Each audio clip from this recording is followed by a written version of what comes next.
your memories, I guess, of playing cricket growing up, and your pretty obvious what your introductions were, I guess. But yeah. Similar to Paddy, I think playing in the backyard. We obviously had a heavily cricket-oriented family. Around Christmas Day, we used to play a lot. But I think the beauty of being somewhere like this today is you could play cricket anywhere. It's not just on an oval on a turf wicket. It's out in the backyard, out on the street, moving the bins around. I think that's where you'd ask a lot of modern days where they started. It was somewhere quite unique. So, it's a great opportunity for the young kids, and obviously Pat and I to get out here today and play cricket just anywhere, which is pretty cool. I know Pat seemed to say he might like the surface, but a bit tougher this one, keeping behind on the Rockies. You might find me down this end bowling, I think, for the first time, or having a bat maybe. But yeah, it doesn't look like ideal conditions, but it'll be tough for the young kids.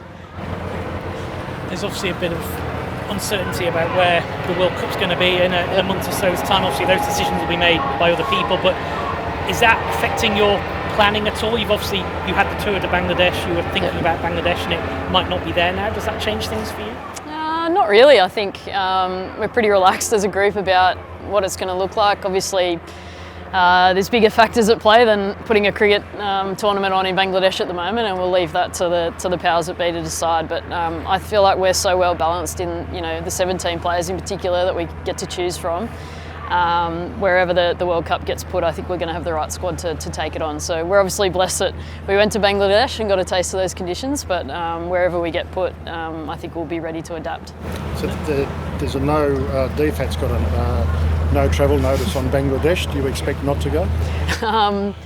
Look, I'd find it really hard to see, a cricket event going on over there at the moment and taking resources away from a country that is really struggling, and they're needing everyone they can possibly get in there helping people that are dying. So I'd find it hard to fathom playing there at the moment. I'd feel, as a human being, feel like it might be the wrong thing to do, but I'll leave that for the ICC to work out. You've spoken a bit over the winter about growing into the captaincy. Does it feel like your team now? You obviously had a bit of a different transition into the role with the uncertainty over Meg. Have you been able to put your stamp on things now? I think so. I'd never call it my team. It's a weird way to put it. I think it's our team at the moment, and to have a little bit of downtime in the pre-season to sit down together as a group and reset was probably the coolest part of having a break this year. And the group's in such a great place, put some new values in place, and are just really excited for what's going to be a huge 18 months. Obviously the summer first, but a huge 18 months of cricket for a really excited group of people. Is there anything in particular you've tried to focus on this pre-season? All I really wanted to do is coming in as skipper was just create a really connected group. I think we've had such a core, stable group together for a long period of time, and we've sort of filtered some young players coming through, but I felt like if we could just get together a little bit more, connect a little bit more, and more so for us that have been there a little while to get to know the younger players and what makes them tick is going to be really important moving forward. So it was never about sort of this is what I wanted, but it's trying to set the team up for the next 10 years to be successful, and I think we're in a really great place at the moment, and hopefully the results will reflect that. So how good is it to see the growth of women's cricket? Like the talent pool has grown exponentially over the past few years. Yeah, well, I think there's no surprise. I think cricket's done it the right way in this country, and they've invested at the bottom level and made its way to the top. I think the WBBL's been an amazing platform for our young players to get experience of international cricket, here in Australia domestically. So we're really lucky that that's been as successful as what it has been, and there's no surprise that the Phoebe Litchfields, Annabelle Sutherlands are dominating world cricket at the moment through that pathway. So it's exciting. Cricket's going to be hopefully successful for the future in the women's game. That connection piece is all about having the players connect more, being more connected to the group. Is that when you talk about instilling new values and whatnot? Is that the core of it, or? Yeah, well, to be honest with you, I just wanted to hear what's important as a 21-year-old in modern day cricket. I'm 34. I've been playing a long time, and things have changed a lot in the 15 years that I've been in the Aussie squad. And for them to feel comfortable enough to share what's important. I mean, wearing Crocs to training apparently is a new thing, so I had to get my head around that. They're comfy and they're going to train well, so it's completely fine with me. But they got to voice their opinions, and I absolutely love that. Have you done a lot? So you've done a lot in your career, right? But how much would you like part of your legacy piece be that you transition this team well out of, let's be honest, one era into this next year that's very quickly? Yeah, I mean, I haven't really thought about it in that instance, but at the same time, it'd be really cool. I mean, a couple of World Cups would be ideal, but I'd love to just make sure that the success of this team maintains for the next 15 years, and the young kids coming through feel valued and feel ready to contribute. So. Look, amazing at the end of the day, but it's not really what I'm doing it for. Have you been keeping a close eye on the Aussie series over the last couple? I have actually, yeah. The 3 wicket keepers in particular that are up there, I've been keeping my eye on them, but and obviously the 100 as well. It's great to see a lot of players playing really well and sticking their hand up, which is cool.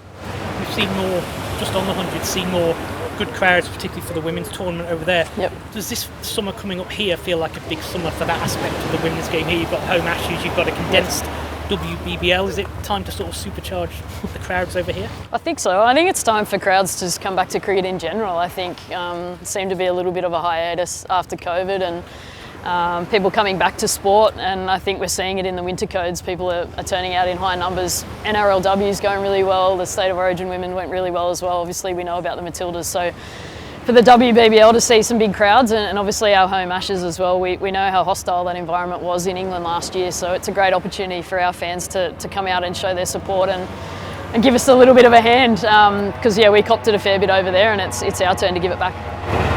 So you just mentioned how good it would be to play in LA 2028 Yep. cricket. Does that interest you at all? Is that still in the cards? No. I won't still be going at 38, I wouldn't have thought. I mean, we'll wait and see, but maybe we'll see how we go. So Commonwealth gold medals enough for you? Yeah, I think so. I don't want to be greedy. I felt a bit awkward going to the Com Games in the first place. It's Brandon's thing. I felt like I was treading on Brandon's toes. So leave the Olympics to Mitch maybe. But look, if my body's fit and firing, so be it. But I just feel like I might be taking up someone else's spot. And the big question obviously is, have you moved to Terry Hills and have you changed golf courses? Yes, we have, and no, we haven't. But it's been a beautiful lifestyle change. Just one more on the A series.